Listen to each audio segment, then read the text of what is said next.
right, let's double up real quick, man. Let's talk a little bit about 50 Cent perhaps putting the nail in the French Montana social media beef. But first, let's talk about DJ Envy responding to Foxy Brown coming for his neck. Appreciate everybody for checking in. Goodfella Sports TV. It's your boy CJ Goodfella. Make sure you hit that subscribe button, bell icon button.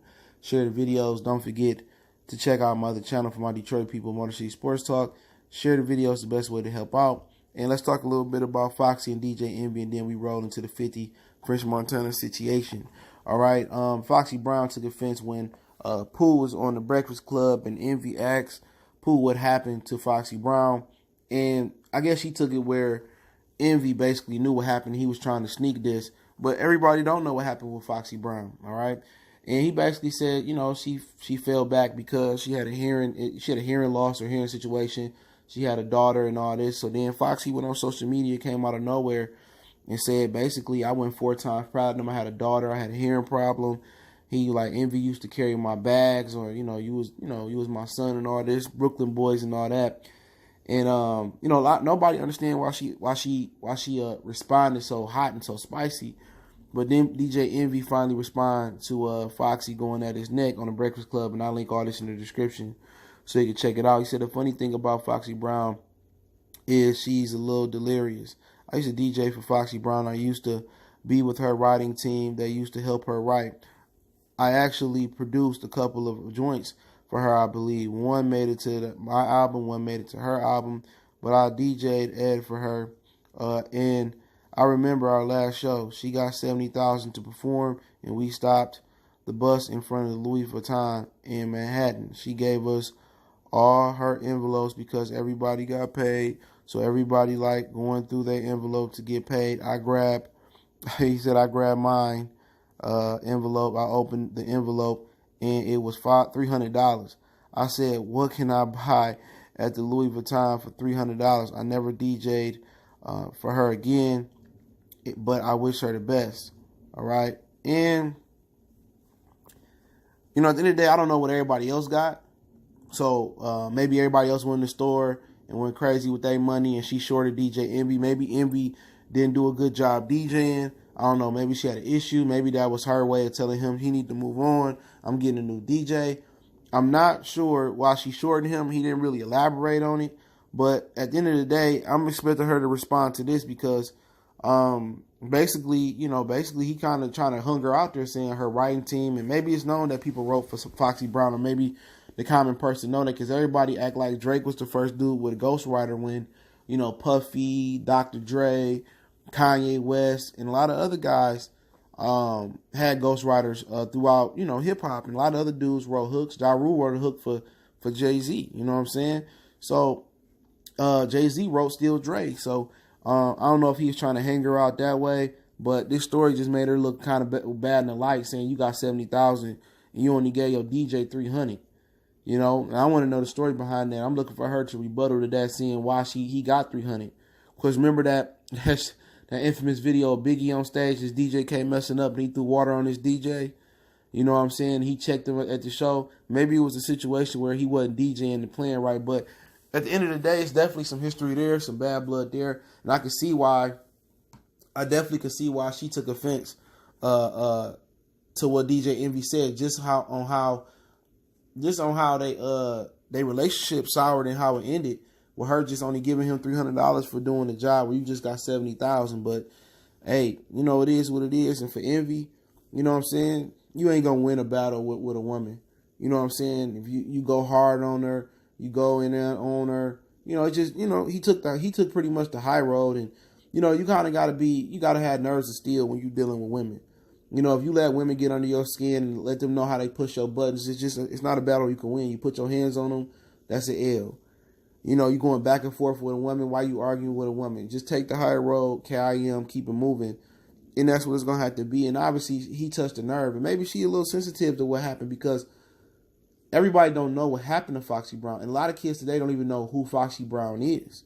You know what I'm saying? And she should be one of the female MCs celebrated with MC Light, Queen Latifah, Lauryn Hill, Missy Elliott. You know what I'm saying? They kind of laid the foundation for Nicki and Cardi B to be where they is. And Lil' Kim as well. Let me not forget Lil' Kim. So most people remember Lil' Kim, but not Foxy. Don't know about the hearing situation and all that. So, maybe he was bringing awareness, but obviously there is bad blood between them.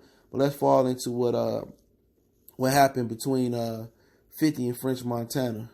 All right. All right, they've been going back for, about a week or two now about over a Bugatti. 50 started. So today 50 posted a video of Terror Squad OG Pistol Pete. And I seen this interview. I'm going to link the interview directly in the description on the source link. All this will be there. Articles, you can read it, you can watch it. It'll all be in the description. That's how I rock out. No fake news, man. All right, and 50 posted a video of Pistol Pete basically saying that French Montana was a scary dude and French Montana was just scary. You know what I'm saying? He said that French Montana was scared of Fat Joe because he was cool with 50 and if Joe was going to get him. And he said this dude would get drunk with his fake jewelry on and that, Pistol Pete had to come get him and tuck him in bed when he was drunk because he was paranoid of Fat Joe and stuff. And basically, in the rest of the interview that 50 didn't show is basically how French Montana got on. And then, he started messing with Pistol Pete. He had Pistol Pete with an artist. And then he started acting funny when he got money. And then 50, basically said, also let the cat out the bag that, that French Montana got beat up by Dream Chaser. Meek Mill people. Now, Meek Mill people put hands on Safari. They allegedly put hands on Rich the Kid last year in LA for dissing Meek Championship album or whatever he said about it. I did a video on it. And, he basically said that when he gonna handle the beef with Dream Chasers and all that, and basically called him a click hopper, which it is true. Because 50, I remember 50 talking about that, French Montana was leaking him information during the Ja Rule and Fat Joe beef. That French was like a Smack TV type of guy that was going around, recording stuff. And he said in this post too, and I'll link all this in the description, that French Montana gave him a video of DJ Khaled mom sleeping. That he was leaking him information on Fat Joe and DJ Khaled. And maybe that's why he was paranoid that Fat Joe was going to do something to him. And, basically he was cool with 50 and helping 50 out and trying to play both sides. And basically 50 said that's the reason why Dream Chaser beat him up, because he was an informant. He was a snake, and French called 50 a rat. But at the end of the day, it sounded like French Montana, which he called him Wrench Montana in the post, is a snake. A snake and a rat, going at each other. They both the same for the most part. They one and the same, but it all started over. French Montana posted a Bugatti that 50 said it was a 2010, and 50 said it still had a CD player in there, and French told him it was a limited edition, and French went in on him talking about he bought his girl a used Bentley, and found out that 50 bought his girl a used Bentley, found out French was in it, and and 50 took it back, and 50 rent cars, and 50 be taking cars back, rent them and take them back from the dealership, and then it just kept going back and forth. He posted a fake picture of 50 kissing the man that was fake, the real picture out there.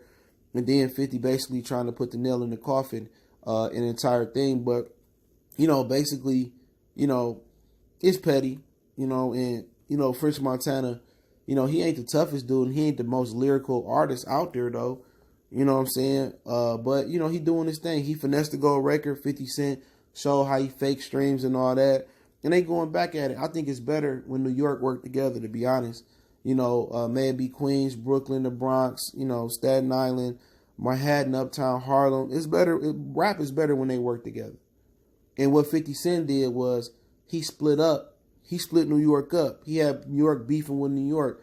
He had Nas and Ja and Jada beefing with all, man. It was just, everybody was beefing. And really that kind of pointed to the downfall of New York rap. And it really ain't really recovered from that. It's better when New York beefing and going at other people and, beefing with the West Coast or going at Atlanta.